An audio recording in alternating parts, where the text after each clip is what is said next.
Hello, welcome to the first episode of Startup Stories with me, Sanjana. Today we have our first guest, Mr. Anil Kumar Reddy, the founder and CEO of DonateCart. He is a 26-year-old engineering graduate who started up straight out of college and built the successful and amazing platform DonateCart, an e-commerce of giving. So, this platform enables everyone like you and me to donate not just in money, but to shop for the exact requirements of an NGO. So far, over 1 million donors have donated 150 crore worth of donations to 1,000 plus NGOs through this platform. And what excites me the most about them is that every single rupee donated reaches the right destination in the NGO and meets their exact requirement. So, how do they do it? It's not an easy thing to do. What was their journey? And how did he build a successful business model around giving? Let's hear it all from the man himself.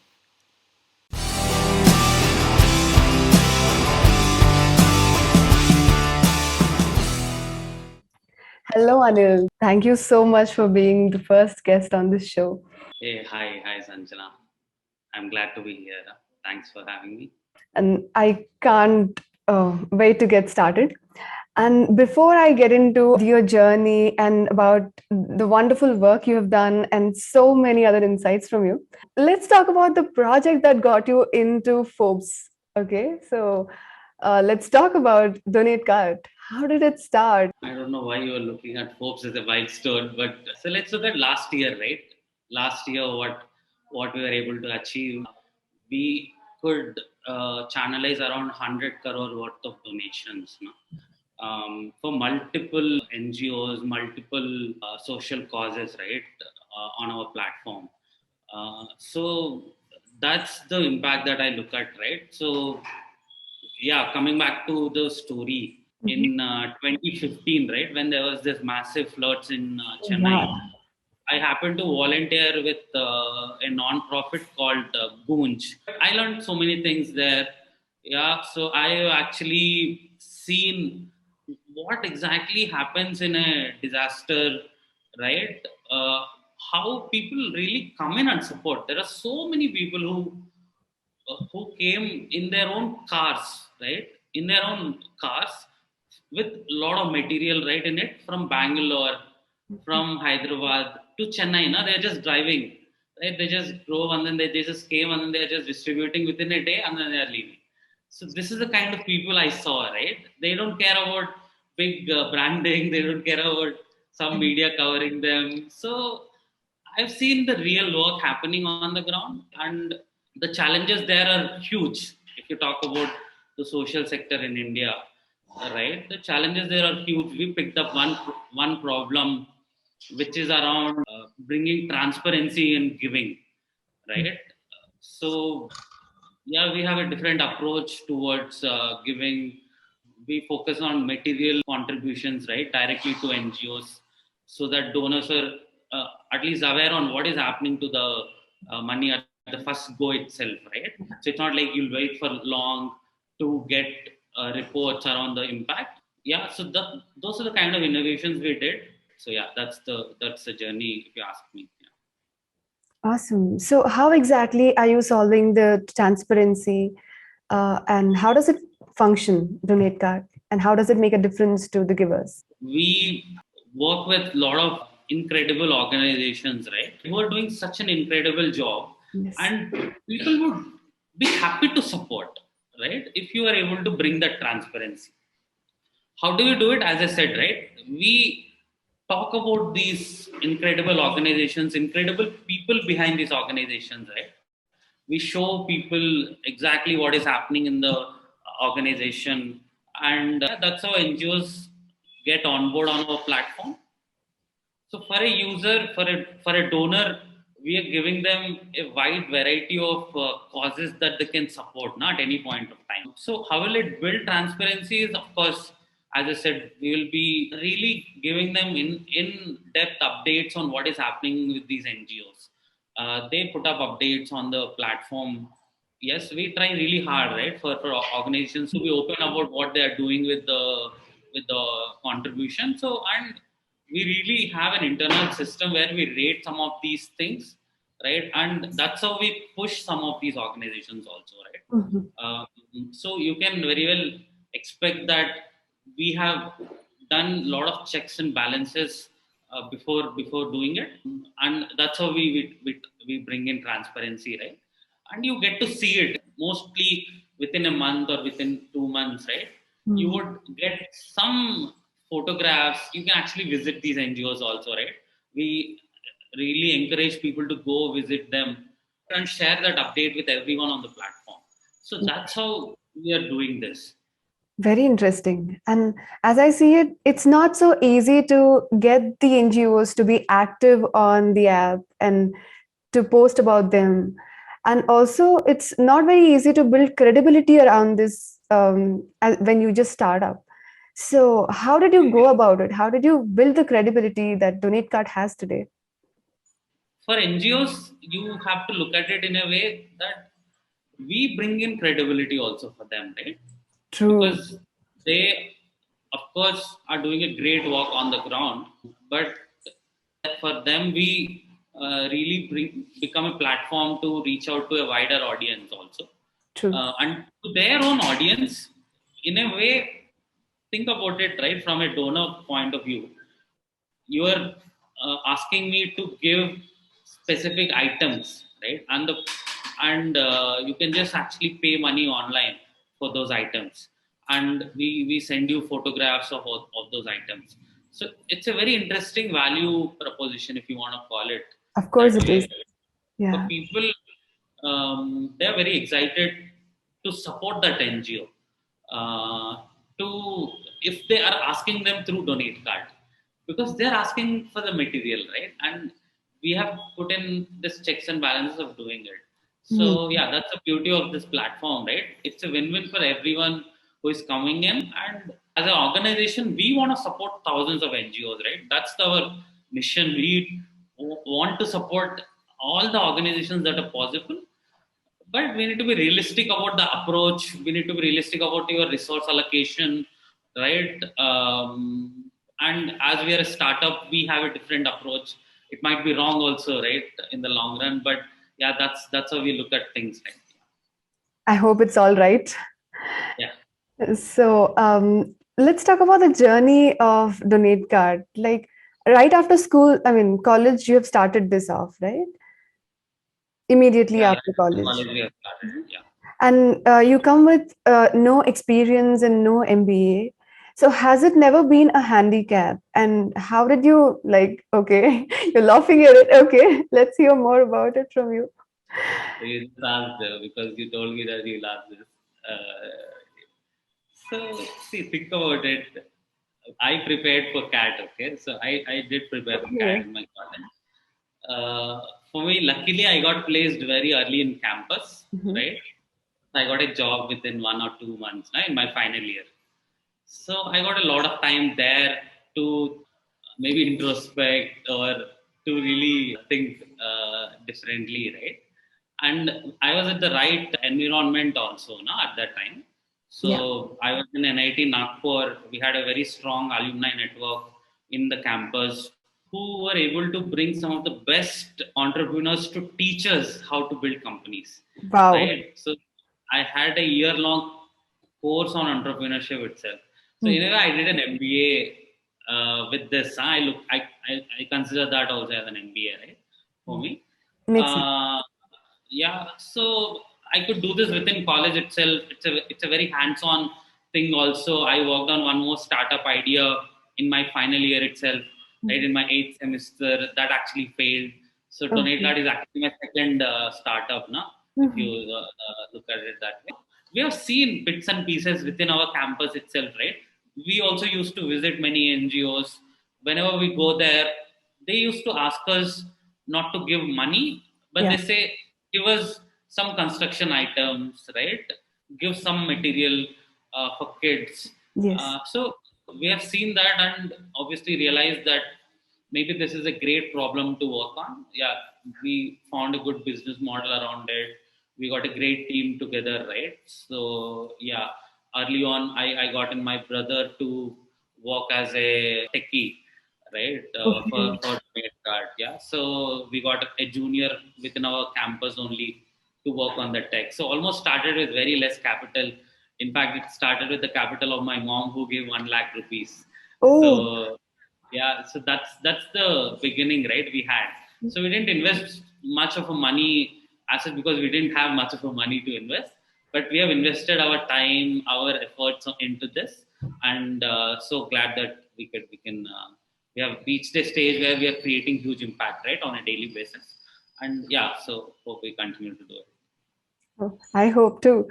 And as you talk about team, I feel hiring a team itself is such a challenge, right? In general, it is a challenge. And for startups where there is no preformed culture or anything, it's very crucial to get the right team members and to build the culture. And oh my God, it's such a big thing. So, how did you do it? And what are the things that we should keep in mind while doing it? Yeah, see, at the end, it's the individual people who are part of the team who make that team. True. So yeah, so we really invest on those individual people, right? Who really matter to the company, who are the people who will really focus on the growth. Yeah, so that's how we look at everyone, right? Who are part of our team.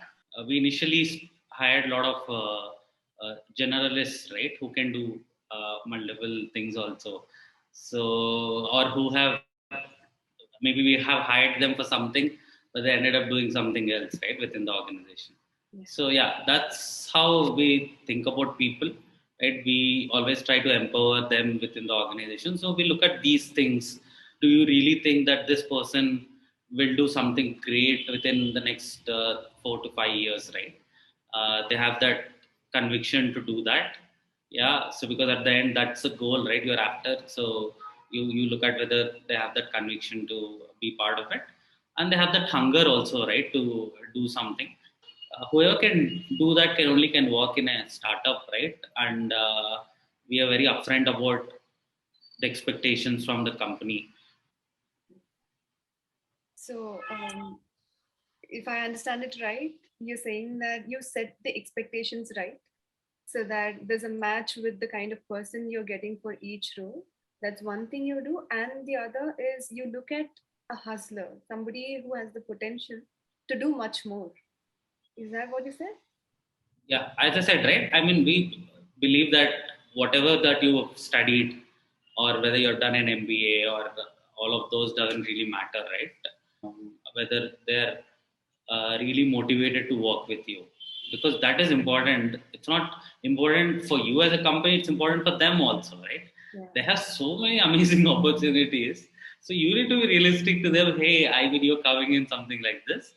So that tells me that the product or the project that you're working for is the key source for motivation to people, and that has to be so, right? Of course, right? I mean, on a day-to-day basis, you go through so many ups and downs, right? But as long as your larger opportunity is clear, that's how teams get motivated. So I worked on many experiments, right, in my life. So I can tell you, people have way more potential than what you see them within, in the right manner. And I look at anyone who is working with us, right? I want them to succeed in life. I want them, I mean, to build their own companies, right, in coming days also. Yeah. So that's how you look at your team. So when you are happy to share your learnings, happy to help them out. If anyone is willing to start one more company, right? I am happy to connect to my network of investors. But obviously, we'll try to hold them back within the company. We want them to be within the company, but we think that they'll do great things outside of the company also, right? You need to keep it clear with them also, right? For them also, they need to understand this, right? That they can learn anything within this company, and you can go to any other place, right? After that. Yeah. That's inspiring, actually. Not everybody thinks like that, and it's an inspiring thought. And as you spoke about a lot of your experience in Donate Card, I'm sure this has helped you a great deal in your next project, Devaseva. So let's talk about Devaseva first, and also please tell us how different was your journey building your first, second, and third, the one in college, second Donate Card, and Devaseva. How different were the journeys? As I said, my first company without any vision, right? It was a fancy thing to do. Yeah, we were building an app. We were able to promote it within campus. We were doing something like that. But what we learned there is definitely you need to focus on some problem, right? You need to focus on really solving that, and finding that passion also is important. What is it that you're passionate about? Because for many years you will not see any success, right? You have to just keep working on these things. So yeah, that's one big thing. Na? I mean, first company, second company, my difference is more or less like that for me, right? Is I've learned to really understand the core things of building a business, and that's what happened with Devaseva also, right? We've started with a very small team working on a very different problem, right? Of course, a very large problem, but the basics of having a right vision, working on the right problems, going to basics and solving problem, that didn't change because that is what we have learned, right, with Donate Cart. But what would have changed maybe, as I said, right, there are so many interesting things we have learned, be it about the team, what kind of team we need to build something, and how you look at the business model, yeah, how you look at your growth plans. So yeah, all of these are more or less what we are improving on, right, within Devaseva now. Yeah, That's so nice. And I think with Donate Card, you've gone to incubator, right? yeah. So more or less now also we are part of an incubator, right? Uh, Even with so Devaseva or Donate Card? yeah, Devaseva is in T Hub now. Yeah. Okay. So I mean, yeah, of course, Donate Card was part of Zone Startups India, right? That was an incubator. For us, we look at it as a place to engage with other founders, right? Learn from some of the challenges that they would have faced, right, within their growth journey. Talk about different trends which they are seeing about customer, or maybe clearing some of the doubts you have as a founder, right? Because you're definitely learning on the go. So yeah, I mean, for me, that is what we look at from an incubator. But incubators don't help you build business, right? You have to build the business. Of course. So yeah, they just give you some environment to do it. Are there any downsides of getting into an incubator? It's not about zone incubators or the T Hub, but in general, going for incubators, is there any downside and is there something that we should keep in mind? Something that we may do wrong? Downside is if they're asking you equity, don't give equity, right? That's the downside. Don't give equity for any normal incubator, right? Who is just giving you advice or some space.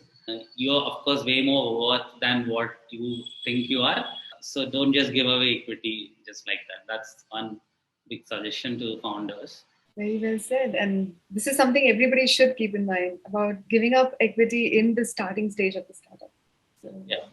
yeah, thank you for that insight. And moving forward, let's talk about how you've been a serial entrepreneur doing multiple startups. How do you manage your time? And how do you set your own deadlines? And how do you make sure you are motivated enough to follow it? How do you do it? See, sometimes, right, whenever you're doing any experiment, right, let's say, we deep down know that scaling it very quickly, it has its own advantages, right? So when you're clear on that, key, you have to scale very quickly, right? Or any other goal also for that matter. No? So as long as you're clear on that goal, that you have to achieve it, and what you have is very limited time, right? You're doing a lot of experiments. I mean, especially when you're doing a startup. So learn from those, whatever mistakes that you made there. But that shouldn't stop you in making any new experiments. You should continue doing it, right? The day you stop innovating, that's the day you would essentially are giving up, right, on your product. So if that is the case, and it's a high stakes game, right? You are actually building a company which is going to generate huge revenue. It is going to be loved by so many of the customers. So you need to have those values that you want to abide, right? When it comes to your customer, how you treat them, right? How what kind of experience you want to give them. So if you are excited about that, then I'm sure everything else will follow. Huh? My first takeaway is that when the problem statement that you're solving, that you're building your whole company around, is exciting enough, that keeps you motivated. That keeps you motivated. Wow. I agree.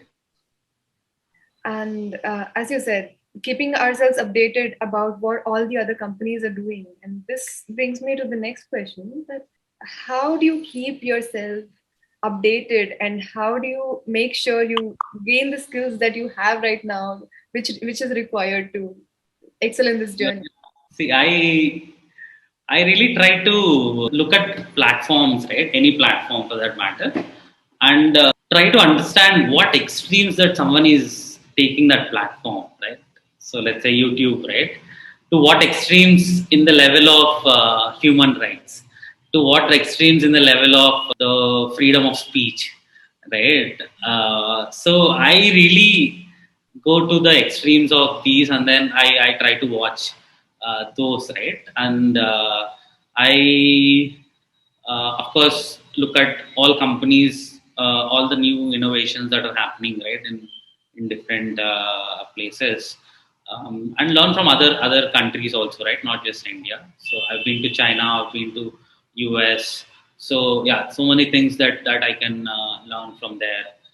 It's not just about what I'm listening, right? It's just about, like, I think I'm having this open mind of going, meeting people, traveling. As I said, right, I travel a lot. I really go back to history, understand the like even the human evolution, right? And even how we humans have formed societies, and all of those, right? Those are few things I'm very excited about. So yeah, it's mostly I really dig deeper on religion also, right? Because we on Devaseva we offer a spiritual experience to people. So yeah, I read a lot of things about those, right? How what are the um, benefits, right, of the Puranas or the Vedas that we have, right? And how can we really get the real essence of those, right? Not just carried away in these materialistic things, but what are the real essence that we can get through these Vedas, through these scriptures, right? And what are the values that it teaches us. So yeah, these days I'm spending a lot of time on those, right? As I said, right, Devaseva is working on a very interesting problem. So So, as I see it, you're in general a curious person by nature, and you try to dig deep into everything that you come across, be it while traveling or when you look at any platform or anything of that sort. And more importantly, my key takeaway is that it's more about the kind of lens you see each thing in.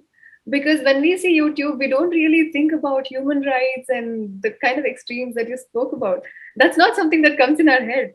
We only think about what video to watch next. So it shows the kind of insights you have and the kind of vision you have when you look at something. That's beautiful. So when you say traveling, what exactly do you do in your travel? Like, is there something differently you do? Because now I'm very curious, because just the YouTube, the way you looked at it is so different from how people usually do.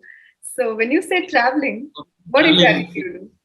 I like to go to places where there are no people. Okay, I hate to be in places where there are so many people coming in, Okay. right? Yeah, so I am from a very small village, okay, right? Our village is very secluded, right? It's pristine, okay, in a sense. So I really care about all those basics, right? How you treat that location, how what are the extremes again there that you get to, how you build things where you shouldn't be ideally building, or how you are changing the course of rivers.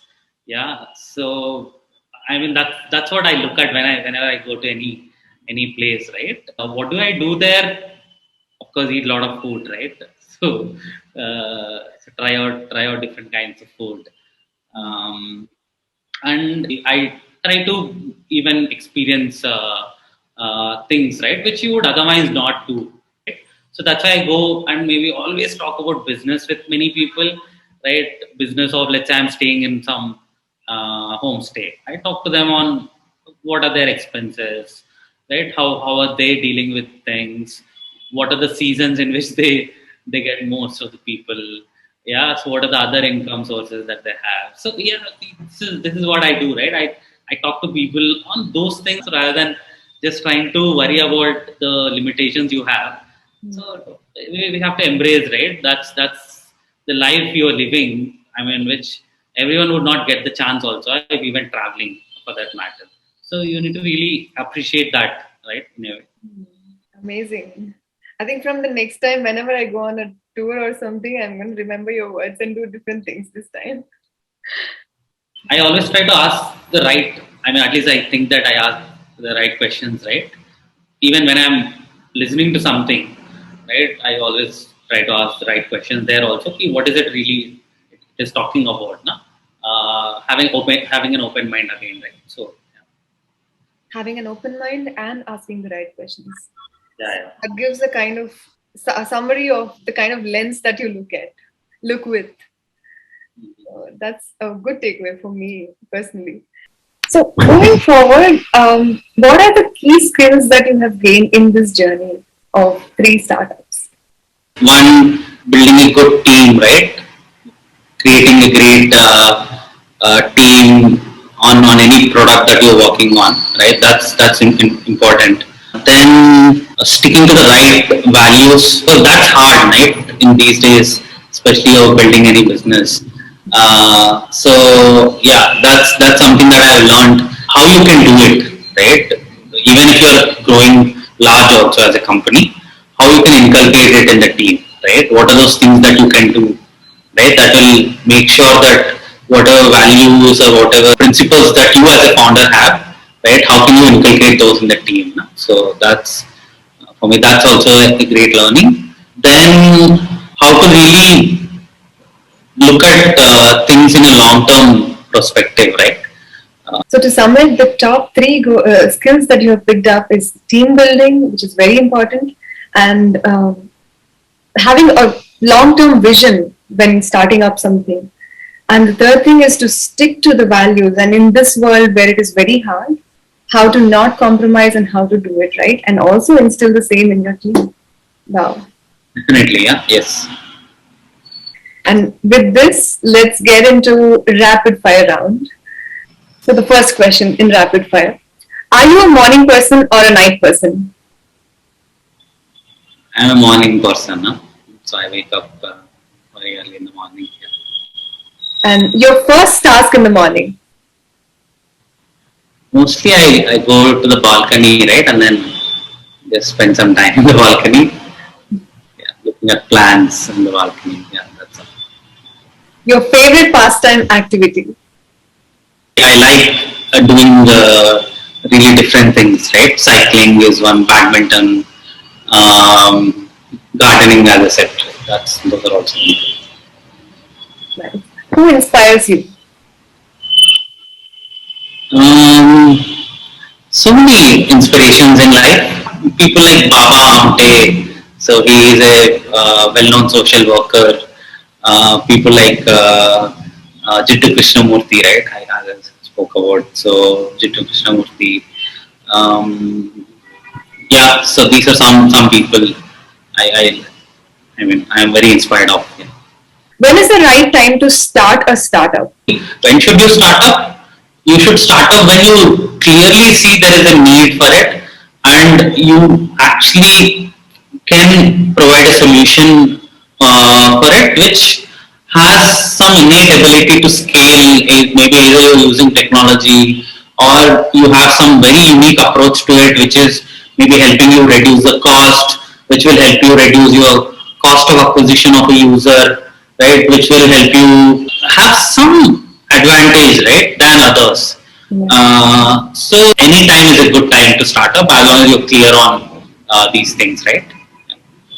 So true. Very well said. If you could have lunch with anyone in the world, who would it be and why? Um, I'll have it with I'll have it with Mahatma Gandhi. Yeah, I wanted to And why? have it.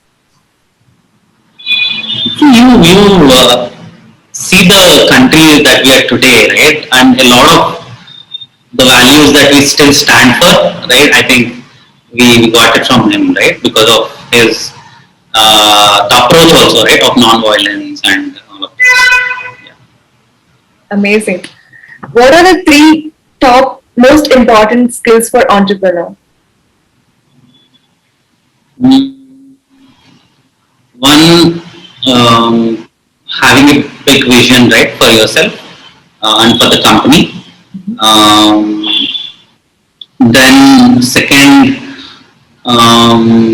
not limiting themselves by the resource constraints that they have, right? Having that mindset that they can also achieve something large.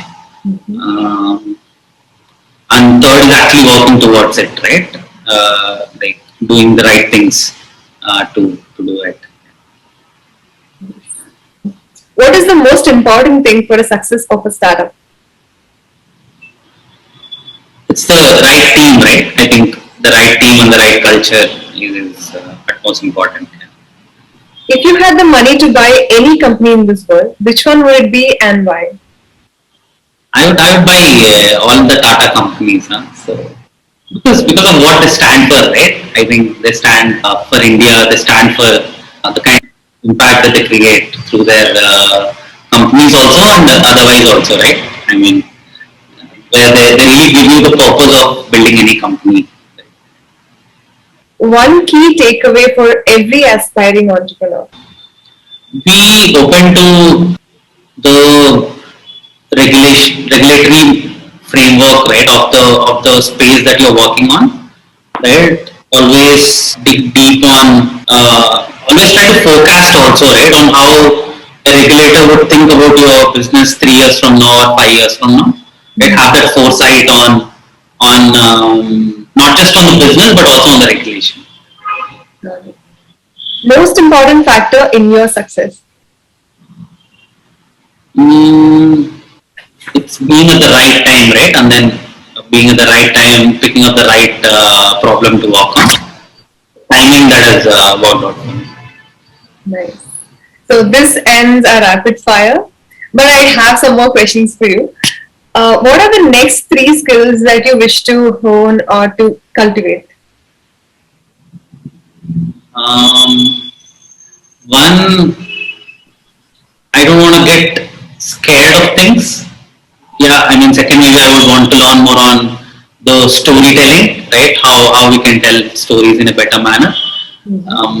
Third is more on how can we build a lasting company, right? Like that will last for maybe a generation. So yeah, that's one thing that I'm really excited to learn on. Awesome. What are your top three goals in life? Mm, One is really to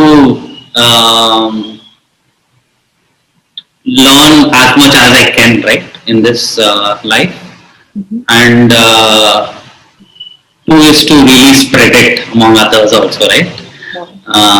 So yeah, and you three to see a world where we really make a difference to every living and non-living being. Wow, it's so inspiring, and I'm excited to see you do that. And I wish you Thank all the success in this journey. And can you give your final message to the young or aspiring entrepreneurs? Start with something, right, which is which is easy to start, if you're not happy about your first product, that's when you should actually start, right? Or I would say, you should always be ashamed about your first product that you're launching. Wow, that's a very interesting insight. Yeah, the timing is already. I mean, it's the right time to start something. Don't worry about the challenges you're facing. You'll always figure it out on the way. Wow. What an inspiring session. And I personally learned a lot from this. Thank you so much for your time and thanks a lot for sharing so many insights that we can No work on. problem. Thanks a lot for having me. I Thank you so much. So, this was my podcast with the young and dynamic founder Anil. I personally had a lot of fun and learnings while doing the podcast myself. I hope you did too. So, for more such content around startup conversations and founders' journeys, please do subscribe to my channel and stay tuned. I will see you in the next episode.